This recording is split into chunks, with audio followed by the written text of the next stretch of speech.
G'day guys, our next guest is Michael Noel. He comes from the USA. He spends a lot of time in Australia. He's written a lot of books, 17 in total, and been writing for SharePoint since 2003. He's all about administration and infrastructure, but he's still friendly to the developers. So with that, I welcome Michael Noel.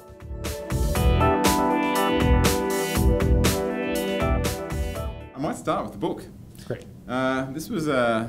This is a bit of a beast. Yes, it is a labor of love to produce those things. That one is, I think, exactly 1,000 pages long, and that's not our longest book. The Windows Unleashed book is coming in about, I think, about 1,700. So it's an infrastructure and administration guide to SharePoint 2010.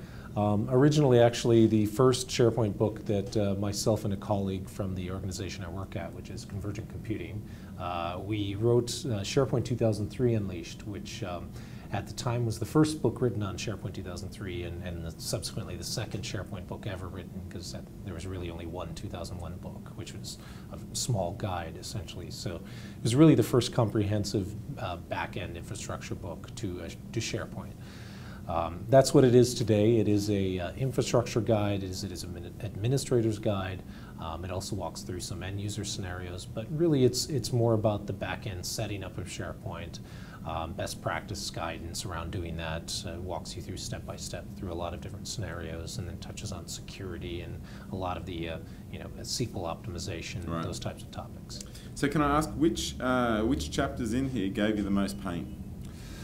That's a good question. Any of the chapters that I had to write at 5 in the morning, probably. So there's really, I have my regular day job at the time that you're writing these things, and the sad part is, just a few weeks ago we started work on SharePoint 15 Unleashed. Right. So it never really ends. This has only been out for less than a year, and we're already starting on the next version of it. If everything's all on one server, the easiest thing to do is really separate the database role from the rest of the SharePoint roles. A database server like SQL Server is a hog. It really assumes it's going to have full unfettered access to all of the memory and processor on the operating system that it's running on.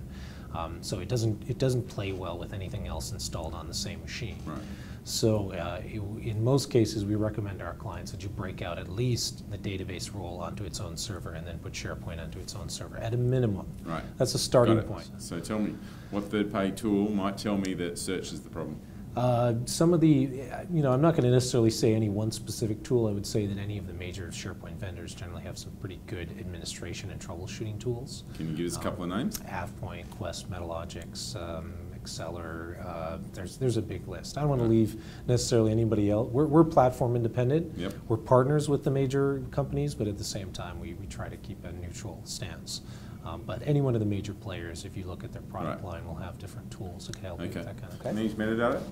Any best practices around that? Do you have any caveats with it?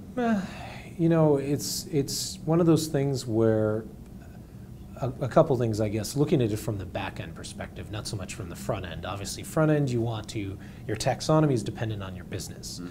And you take the business taxonomy and you apply it into the managed metadata store to help you to have better information governance. But from the back end perspective, I would say the important thing to remember is that it's a database you need to back up, and you need to understand how to restore it, right, because especially once you start establishing what your taxonomy is in it, and if you're just backing up your content databases, it's not you're not going to be able to recover that very easily. So, otherwise, I don't necessarily get into the information architecture piece as much. All right, awesome. Well, with that, I thank you very much, Michael, for your time. Great. That was lots of wisdom very quickly. Awesome. Thanks. Good to be here, Adam. Thank you very much. Thank Cheers. You.